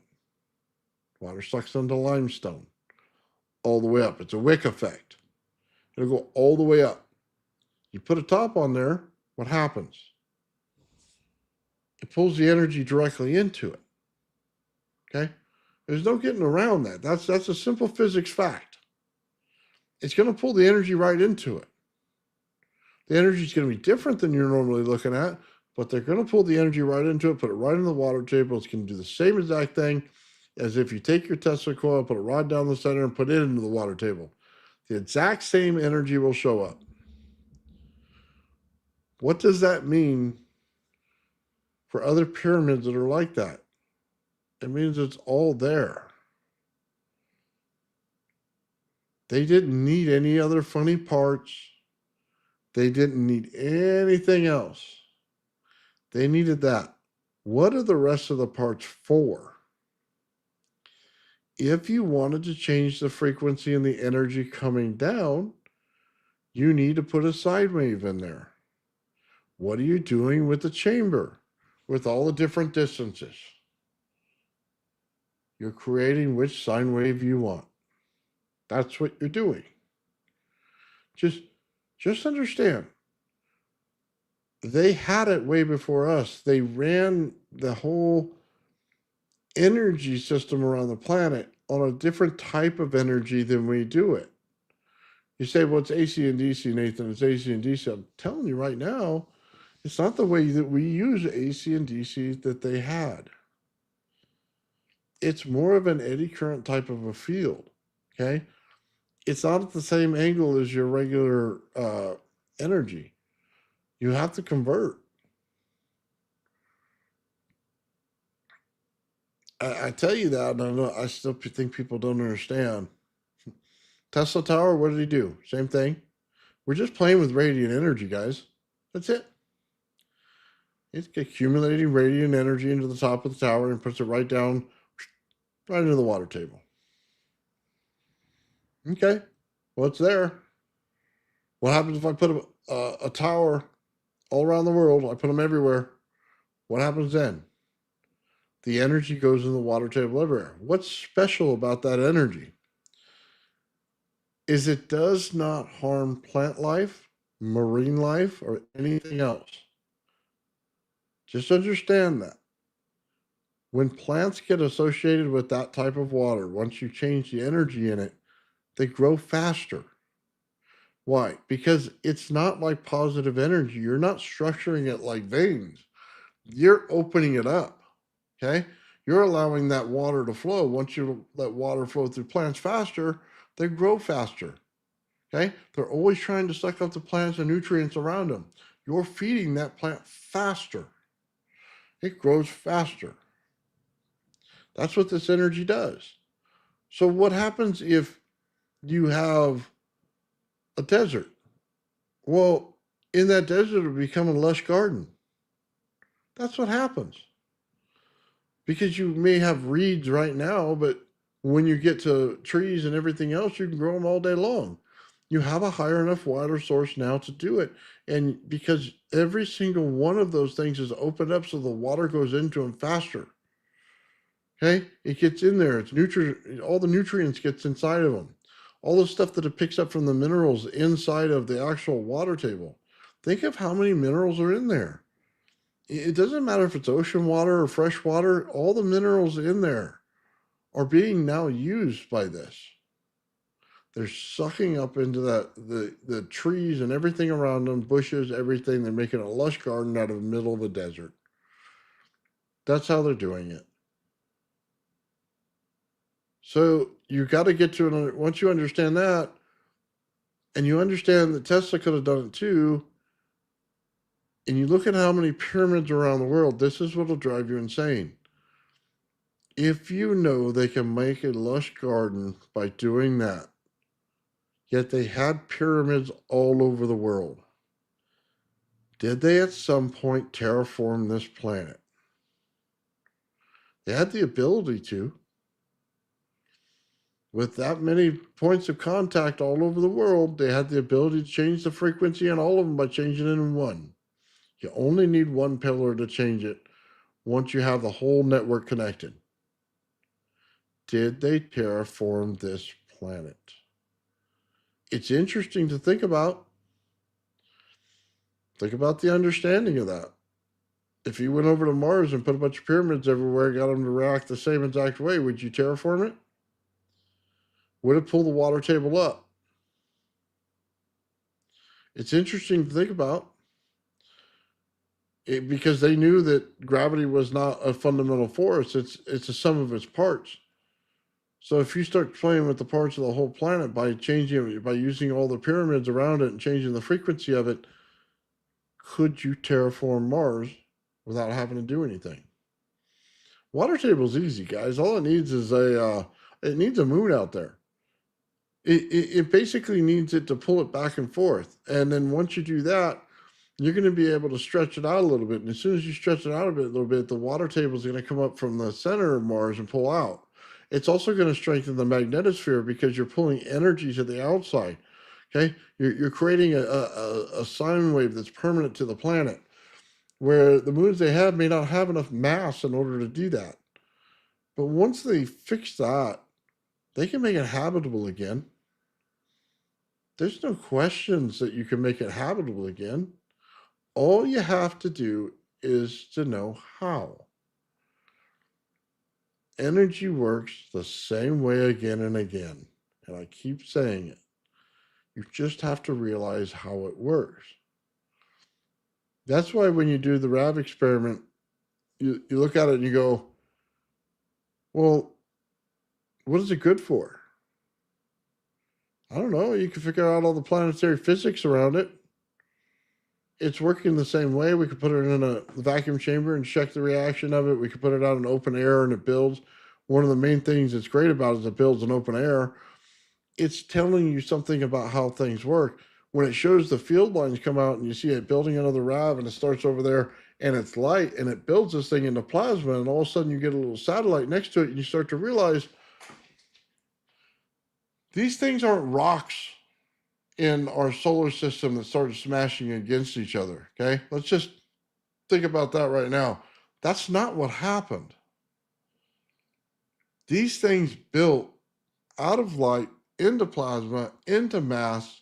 They could have accumulated some of the mass from any other solar system stuff that came into it, but they started out as structure.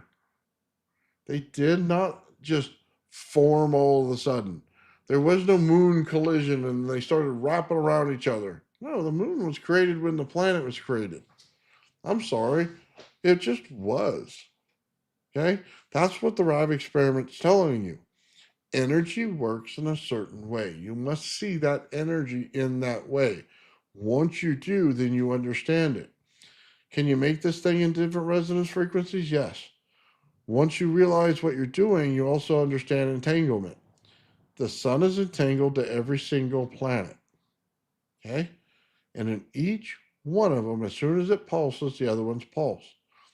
You can find out what the speed of light is based on when the sun pulses and then our planet pulses. Okay? It's that easy. That's how they create the photon. It's this one does boom. How long until this one goes off? And it does it throughout the entire solar system that way. Is there a planet X? No. Look, do you know what planet X is? It's when you have a magnetosphere, it'll create a body here. The angles that the magnetosphere goes like this on one side are at a C. On the other side, they go like this and they entangle back over and come out like this and create a secondary area.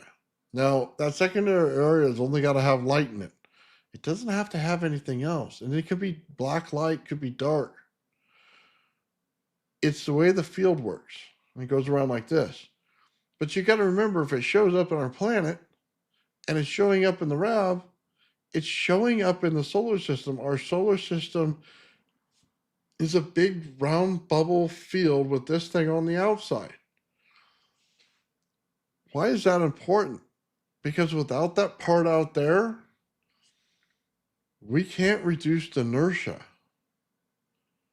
Think about this. You're standing on the planet's moving over 1,000 miles per hour, yet you don't feel it. Why? It's because that thing's out there. But the solar system is going through the entire area around it, right? You're going, oh God, I want to say this. You're literally going around in a circle, okay, in your solar system, and they say all the planets are moving, okay? And so I can't think of the word that it goes around right now. But it's going around in circles, right? Why don't you feel that? Why aren't you feeling everything moving? Why, when we look out in space, does it look like everything's still? Why does it feel like you're still standing on a planet looking across the yard and it's not moving? But when you're looking at a satellite picture of the next planet, it looks like it's not moving like that, okay? You see some orbital rotation, but you're not seeing it. It's because the solar system itself has a field around it. And on the outside of that field, you have a secondary part where the energy goes like this to it, and then it goes like this to the other side. That's why. Because it's canceling the inertia in your area already. It's already doing it. That's what that is. So what does Planet X have to do with it? Well, it depends on the speed that you're going around, right? You're in your little galaxy, okay? Your galaxy's spinning around and you're flying through your galaxy. Well, that's what it is. You cannot take planets and fly them through a galaxy. Just understand this. Without canceling out some form of inertia based on the vortex you create. Think about that. If we don't feel the rotational speed on the planet, we get out to space and we're not feeling the rotational field of the solar system, there's something else driving it because we know we're in a galaxy going around in a circle. Okay? We're going through a vortex, which the vortex cancels on the inertia, which means that we're creating a vortex with our solar system that's canceling inertia, while our planet is creating a vortex limiting inertia. Just understand how that worked. You can put the pieces of the puzzle together and see it clearly. We are eliminating the inertia factor already. So this whole thing about a wormhole, our planet naturally does it. We just need to pay attention. Pay attention to what it's doing. Why is it doing it? Okay? What is it that it looks like that it's doing? If we created that same field, would we be able to do it? Yes. That's what brings us from a type 0 civilization to a type 1 civilization right away. We understood our environment and see exactly how it works in order to repeat it to create the same conditions they did in order to move through it. What does that mean? If here is the center of the galaxy and we're out here, okay, and moving, there's stuff moving behind us. There's all kinds of planetary systems, solar systems out there moving behind us. What do we have to do? Break free of the one we're in, catch up with the other one without getting destroyed. Once you get outside of our solar system, you are at the mercy of any inertia. So what do you need to do? You need to vortex it to the next solar system. That's not terribly difficult if you understood the rules of how you did it inside the planet. You're going to use the actual field that it creates on the outside in order to get that spin, okay, in order to create the vortex to get to the next one. That's what you're going to do.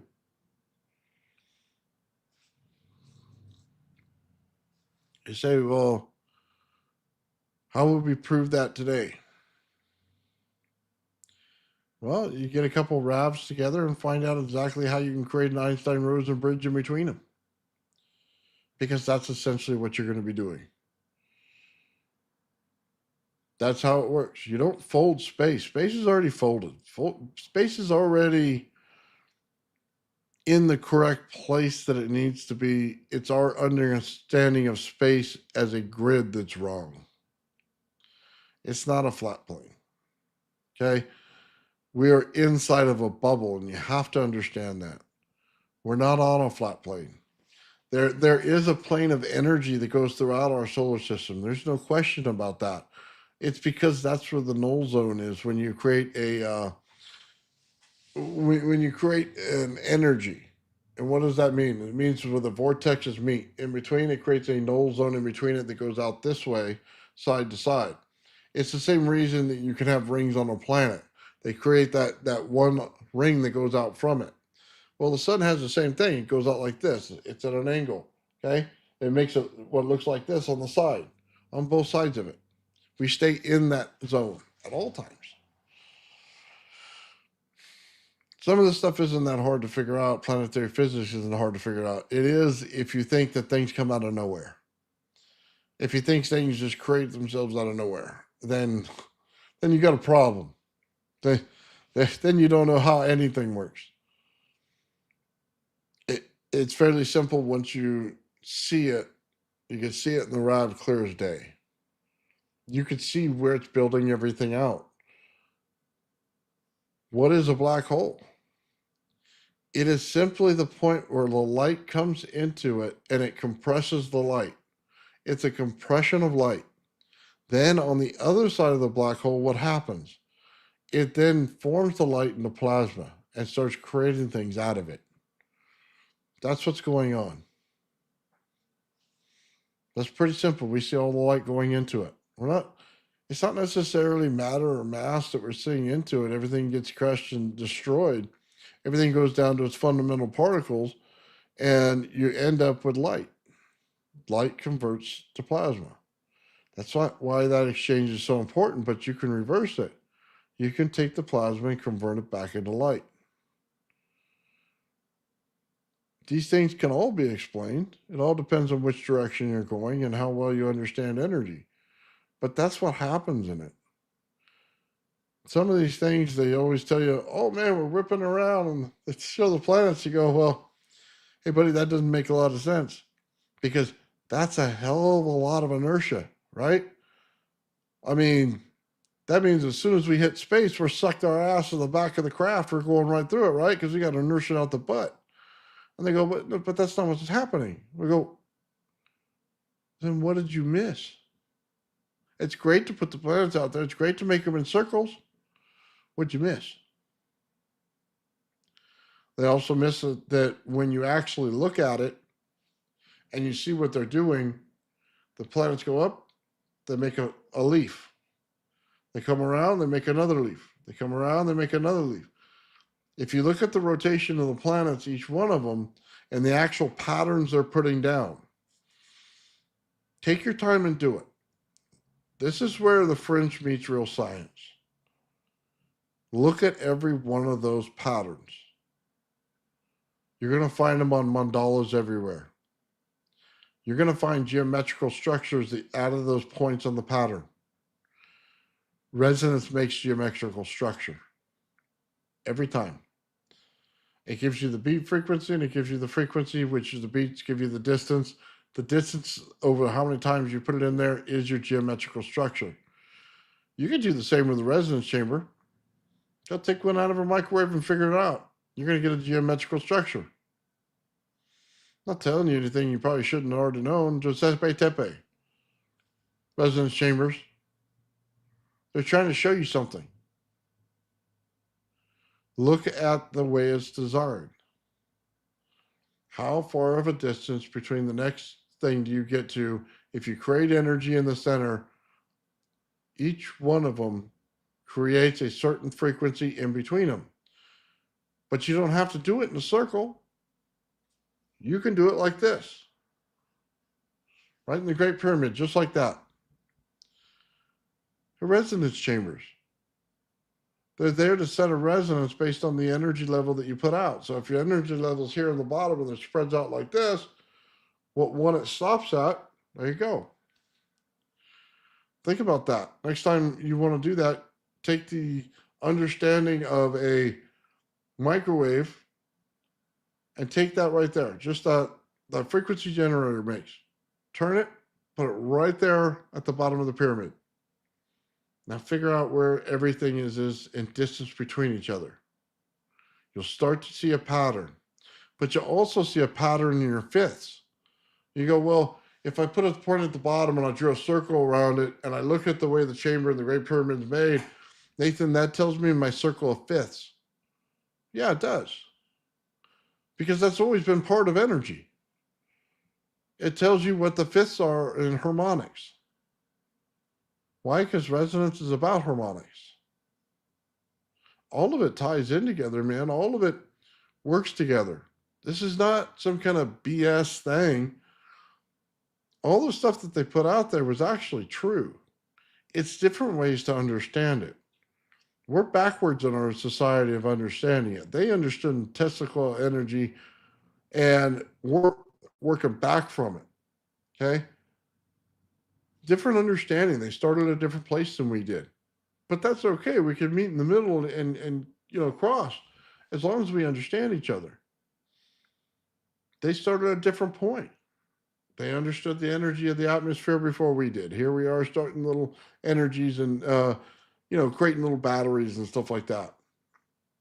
Just a different way of understanding things. Okay.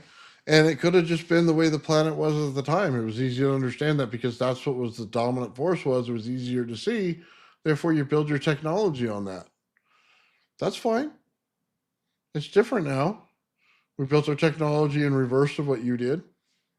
That's okay. As long as we understand what it is we're doing. Now, all this stuff adds up, guys. Look at all the patterns in there. There's a pattern system for everything. One of the crazy things you start realizing is if you do, how do I say this? If you do get into the Russell scale and you start understanding for what it is it true in changing some of the electron patterns to make different elements? Just think about this. Is it true? I didn't ask you what you thought of it. I just asked you if it was true or not. And the answer is yes. That's what's messed up. He knew it because he was transmutating elements through the Russell scale with that understanding. And people are arguing the wrong point. Oh, it doesn't look like the periodic scale. Oh, it's got to be flat. It's got to look like this. It does it based on this. But if he's transmutating elements based on the way he's showing it to you, then you should have looked into it and find out what was true. The problem is you're arguing the wrong point all the time. People do this all the time. They argue the stupidest things. Did it work? Yes. Should we find out how it worked? No. We'll just say that form of physics is debunked. It's not necessarily true. It means that something else went on in there, and then instead of accounting for it and redoing your math, you just, oh, it's debunked. That's a pile of horse shit. Okay? And you have a degree. That's what's even worse. Look at it for what it is and find out what's going on. What parts are the same? What parts are different? Resonance is all over the place. If you don't have it in there, or if you think it's spooky at a distance, you fucking failed. Okay? I'm sorry, you just did. You didn't realize what was going on. Energy's accumulated and then returned back to the source. Everything's entangled. Everything. The source shuts off, all of us shut off. Everything. If the sun shuts down, all the planets are dead. It's all entangled. All of it. You have to realize that. If you don't realize that, you're screwed. Why do things build bigger in different areas than they do here? Because the environment's different. Is it that hard to figure out? You say, well, this sun over here is like 200 times bigger. What's the environment like? That's the first thing I'd ask. What's the impedance level of the environment? Because I can tell you right now, in energy, that's all that matters. What kind of bubble did it fill out from that?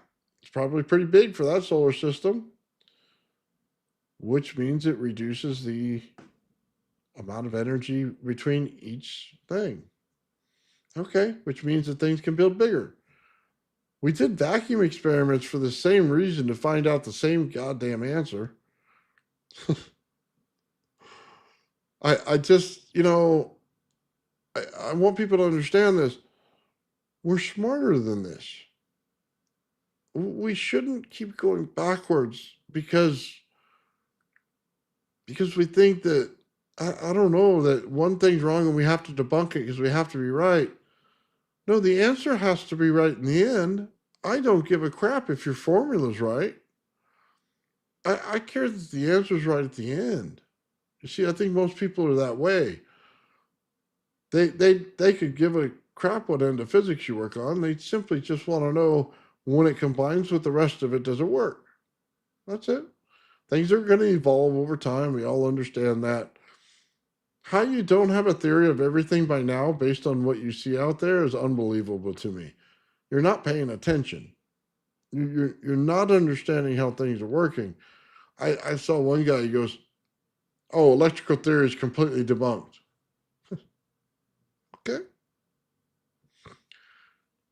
What are you using for your experiments, Mr. Superstar? Electricity. Oh, what? I thought it was debunked. You didn't have some magical fairy coming out of your ass making your experiment work? No, I'm going to use electricity. But you just said that electrical theory was debunked. Well, in big planets, it's debunked. Oh. How did you create everything else? I mean, this is the conversations they have, and you're just sitting over on the sideline going, hey, can you make some popcorn and get me some beer, man? Because this is the stupidest train wreck I've ever seen. I mean, how is this idiot saying it's debunked?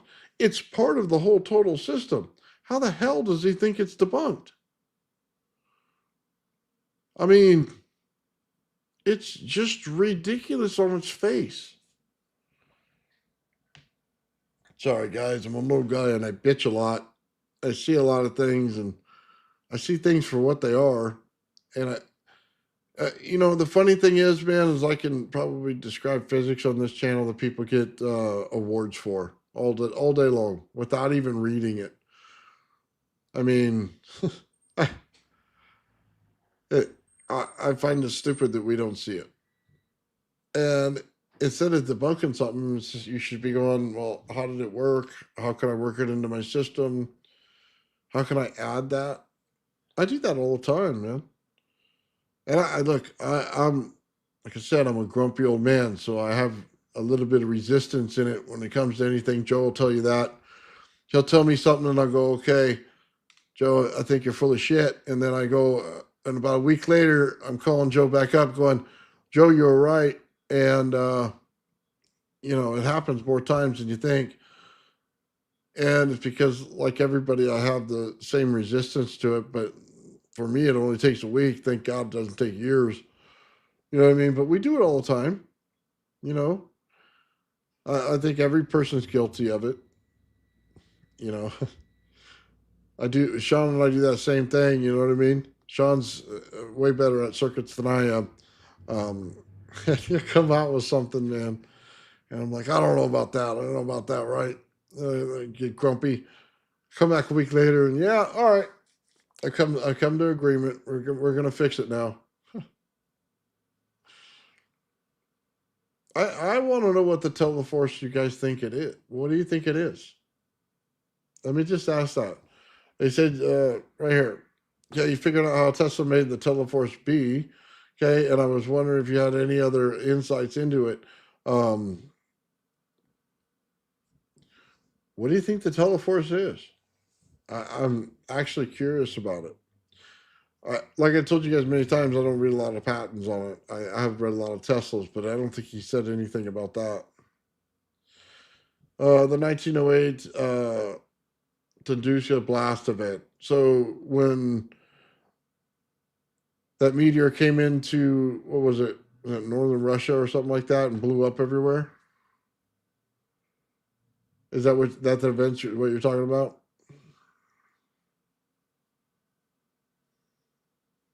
Oh, okay, hold on. Tesla made it so it was a force that beams off the planet in order to go into another area and create a blast.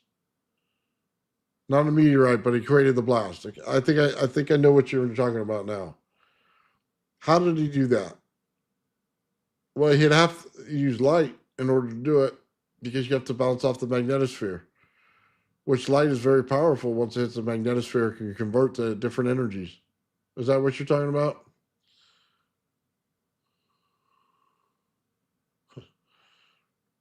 It was the ionosphere discharge into the ground. Yes. Okay. Ionized light. Yeah. He probably created blue light. Think about that. I don't know if you know this once you bounce things off the magnetosphere, but if you create blue light, it'll basically incinerate everything except for what's blue. That's why they call it blue light. It you saw Hawaii, I think it was just recently, where everything in the whole neighborhood was flattened to the ground. Okay, completely gone, except for things that were blue. When they, I don't want to say this, HARP. You want to know what HARP does? It screws with the ionosphere. That's what it does. That's the kind of thing Tesla would have created, but Tesla would have done it, in an array of coils in order to do it. Oh, I know it wasn't HARP that did it. I'm telling you, that's what HARP does today. They took Tesla's understanding and put it into that machine. Okay? That's what's going on. Of course, it's a directed energy weapon. Again, what do you think HARP is? But please understand, I understand the distinction of what you're saying. Tesla did it with his coils. HARP, 40 to 50 years later, did it with what they did. They did the same thing. They're playing with the ionosphere in order to create an energy weapon that wipes things out. It can create blasts. It all depends on where it hits on that level and that curl is. Okay, they can do it in air, they can do it on the ground. Either way, they can both make both things happen. Yeah. You want to mess with the ionosphere, you got to bounce things off of it. Yeah.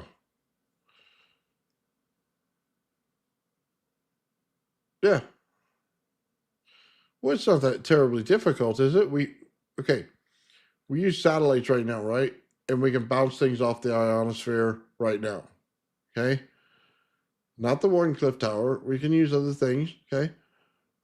If you wanted to use a satellite dish, you could just bounce it off the ionosphere. You bounce it off the dish network, stuff like that, right? You create the different energy in there because you want to use focused light is what you want to use. Okay. And without getting into some of the details of it, you got to resonate focused light. It's basically what it comes down to. Once you do that, you're going to start breaking down some of the structures of the ionosphere and create it to bounce. It's like a radio wave, okay, in the way that it bounces off the ionosphere. But then you're looking for the curl. You're looking for the distance of the energy levels that come out of the planet. And you're looking to take advantage of that. In that, you're looking for your conversion. You're looking for a conversion of energy right there in order to create an explosion. Yeah, that's what you're looking for. Well, of course it's going to charge it when you bounce it.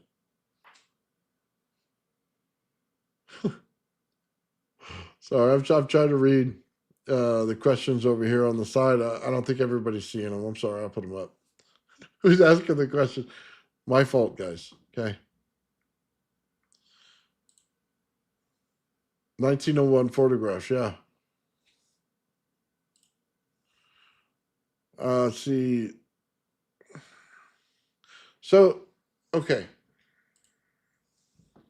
There's another story that I don't know if you know. They had uh, it's an Indian story that has to do with advanced people coming down and handing technology to them. And what it was able to do was build mountains and reduce mountains, right? It does it by changing the resonance frequency of things. And they were able to create mountain ranges to take them down. And they said the people who received it were playing with it. And instead of understanding the magnitude of what they were doing to construct things correctly, they just played with it like children. So the people who were advanced took it back away. And they said, you're not ready for this. You're only going to be able to have this technology back once you're ready for it. I think it's kind of the understanding here. And I know they're not exactly parallel.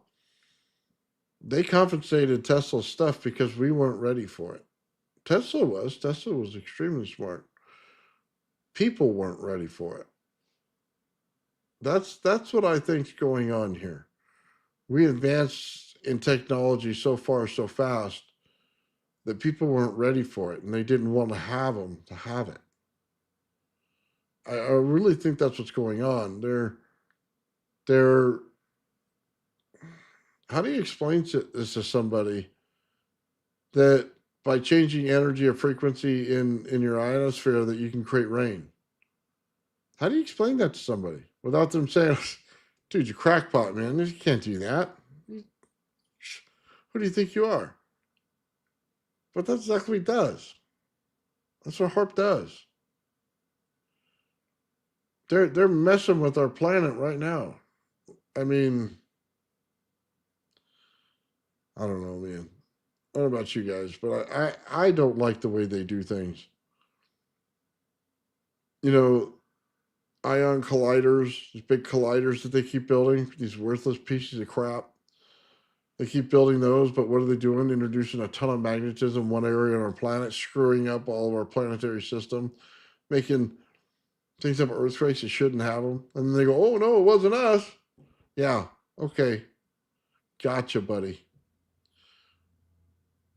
They're doing that, and they go, "Oh, we can't pass the Van Allen belts." Well, why cannot you pass the Van Allen belts? Well, there's too much radiation. Well, was that because of the 5 nuclear weapons that you detonated? Then the Soviets detonated 5 nuclear weapons in space. Is that why there's a ton of radiation being held in by the Van Allen belt? Is that why you say we can't cross them now? Or was this just an epiphany from the first time you crossed them to go to the moon? I don't know. You talk to the people, the astronauts who actually went through the Van Allen belts, and they said it was very quick. Why? There's a lot of stories that don't make a whole lot of sense out here. But I can tell you what does make sense. The military makes sense to me. Makes perfect sense. They're going to fuck up everything in every which way to find out how it works. That's about the way it works. They're going to keep fucking pushing buttons until they can't push no more buttons, until everything's fucked, just so they can learn how it works. That's a fact.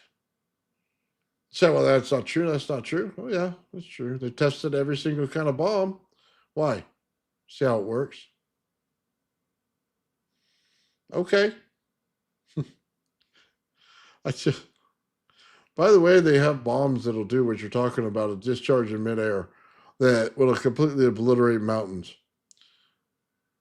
Just so we understand each other, they have weapons that do that right now. They absolutely took Tesla's work and did it. Okay. If you talk to the people in the Iraq war, and they wonder why people gave up so fast. Well, the eyewitnesses says they watched the people next to them just disintegrate.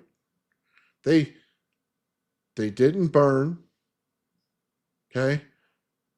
They didn't act like they got shot. They were disintegrated. That's what's going on. And yes, I know they didn't have bombs in 1908 that did that. I'm just saying that the technology exists right now. Okay. Now, am I going to be able to do anything about it? Hell no. Absolutely not. Am I going to try to do anything about it? Absolutely not. I just hope they don't fuck it up too bad, because I'd like to live here on this planet. That's pretty much how it works. Okay. We all just pray to God that these fuckers just don't push the button on the moon. Okay. The last thing I fucking want is anything of the military's on the moon. Why? Because those fuckers like to blow shit up. Okay? That's why. That's their favorite thing in the world. Fucking blow shit up. And I'd rather them not fuck with that, okay? So. Oh, yeah, well, the first thing you do is if an alien craft come by, even if the craft was saying hi and had a bunch of cheerleaders out the top, the military would have shot down. You know that. It could be a Volkswagen bus full of cheerleaders. And first thing the U.S. military would do is go, well, we got to shoot it down. Wouldn't you want to see what the cheerleaders look like before you shot it down? I mean, anything? No, that's the way they work. I know I'm making a stupid comparison, guys, but that's how they work. Okay, I think it's funny.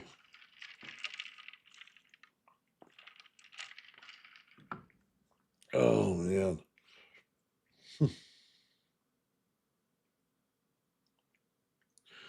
Oh man. Some look like a balloon. That's funny. Yeah, it's all balloons out there.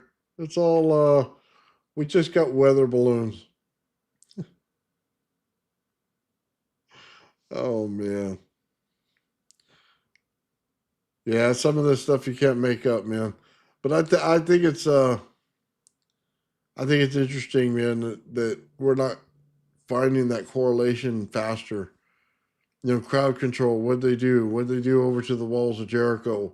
Why is it working on the walls of Jericho to knock it down? Yet they think we don't understand it now. Well, I'm telling you that the bombs blow up and it takes out the side of a mountain, they're using the same understandings of taking out the walls of Jericho.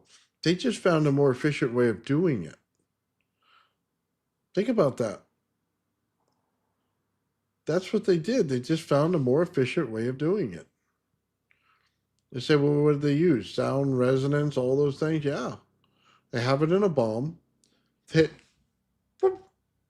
How do we get a how do we get the understanding of a nuclear bomb without the destruction of a nuclear bomb? Well, that's how you do it. That's how you do it. You take all the things in there like that and rip it in half. Anyway, yeah, it's all good, man. Like I said, man, I completed my floors in my garage, man. I'm pretty happy about that. They got me a little medication here to deal with the pain. So get a little frustrated when I'm on that stuff. Anyway, it looks good in here, man. Here, I'll show you. I'll take my camera. Oh, take a look at that. I got the nice flooring in now. It's starting to. I got stuff everywhere though. Got my gravity flyers right there. But you can see it behind me too. Maybe it's all back there. So change it how it looked up here too. It's all. Oh man, I thought those are great shots or anything, but it's coming together. It's making the whole thing look nice, man. You keep the nice light color on the floor, and everything else in here is about black. So it made a nice contrast. Yeah, it's pretty cool, man. I'm pretty excited. Yeah. Well, before my concrete, the people that previously owned my house tell you they just dropped paint everywhere. It was all over the everything. Yeah, it was all over everything, all over the walls, all over the doors. I mean, you can look back at the early time when I started doing the live streams. It was horrific in here. We had to. Oh man, I had a bunch of people come over and do stuff. All the insulation had to be put in, drywall put in. You know what I mean? Do all that, then build everything and build the desk and put in the cabinet, stuff like that. Put the OMB on the garage door, was all white before. Make the racks for the printers. Yeah, got a desk over here that I do all my soldering on. I got the camera that goes over top now. It's a lot of work, man, to get all this stuff done. I'm kind of a poor old man. I don't have a lot to do it all the time, but when I got to it, I got all the pieces done, man. It's starting to really look like it's something nice now. So don't have my crap in the garage anymore. Paul's absolutely right. Uh, my cat's in the house. So I had a little kitten in here. For those of you who didn't know, probably everybody did. Thing tried to bomb me out of existence every time I started to do my live stream. Um, so what it was is my wife's sister had found a kitten, and it's just a little baby kitten, but it was out in the wild. So I had him in my garage. Make sure that we got any kind of fleas off the cat. You know what I mean? Make sure you got it on medications. Make sure you go to the vet, get it checked out. Make sure there's no things in the ears, stuff like that. Got all that stuff. Make sure it's all gone and cleaned up. And make sure use the litter box. Just general things. You know what I mean? When you have a little kitten, and it was very young, so you don't just put it in the house with a bunch of other cats until you do that. So that was kind of the process that was going on, and that dust from that litter box was killing me, man. I was itching all over the place for the last 2 months. I just started itching everywhere. Drove me absolutely insane. Cat was coming over, eating the wires while I'm on live stream, knocking my stuff down. It was a complete disaster. I will say this: he's gotten in the house and in with my other cats, and he absolutely loves it. That cat loves it in there, man. He's got another kitten, probably like 4 months older than him, and all they do is play and roll around and have a good time. They're in the Christmas tree playing with the lights. They're having the greatest time of their life, man. I have 5 cats now, and I think that's enough. But we rescue the cats when we can. And yeah, they're pretty happy all in there in the house. You know what I mean? They all play and have a good time. So yeah, cat's not in my garage anymore. He got moved into the regular house because he passed all of his little checks. So I was pretty happy about that, and he's more than happy. He got little friends to play with. Nice. Yeah, I like cats, man.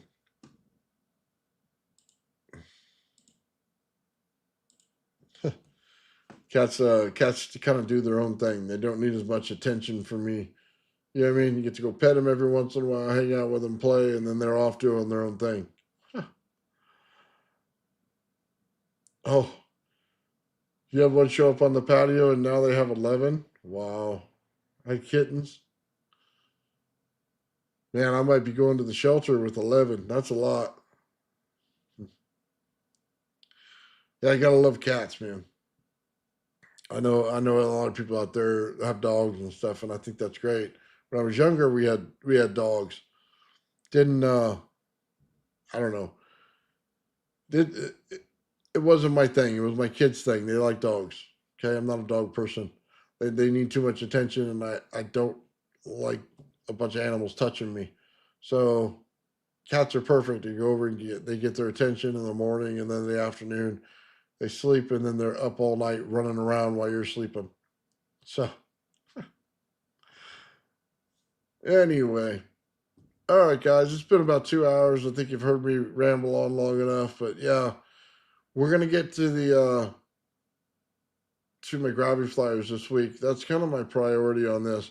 I've been reworking some circuits and stuff, so I'll be showing them here in the next few weeks. On some of those, I got some new parts in that I haven't used before. Trying to make a circuit that everybody can use and everybody can replicate real quick. As many parts that are already pre-done as I possibly can.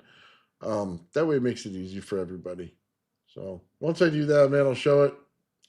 We'll get some capacitance test done this week. Now that I got everything cleaned up in here and I can actually put things away for good this time, I think we'll do real well in getting everything cleaned up. So with all that said, man, I want to thank you guys all here for listening to me and listening to an old man ramble. I really do appreciate it, man. You guys are awesome in the chat. I want to give a shout out right now to Ulysses, man. He gave 5 Old Man Bill memberships. Thank you, brother. I do appreciate it. With all that said, man, have yourselves a great day. The old man Bill, the old man Bill, the old man Bill, the old man Bill.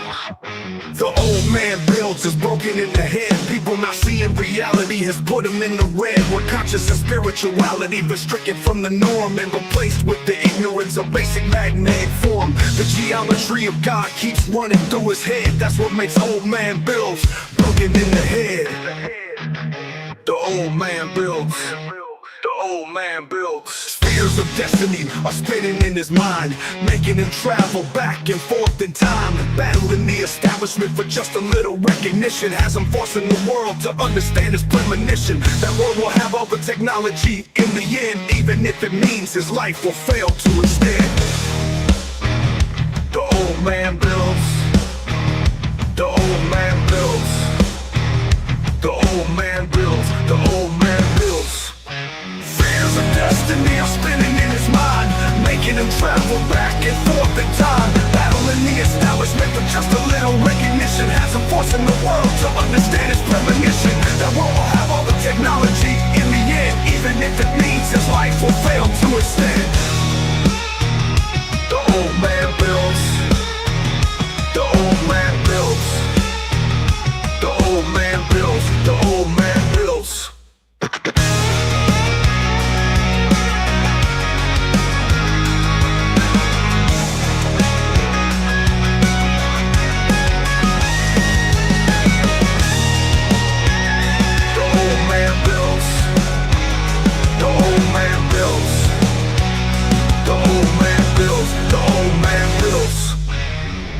Of destiny are spinning in his mind, making him travel back and forth in time.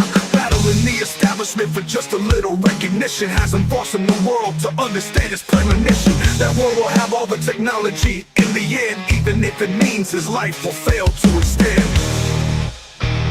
The old man builds,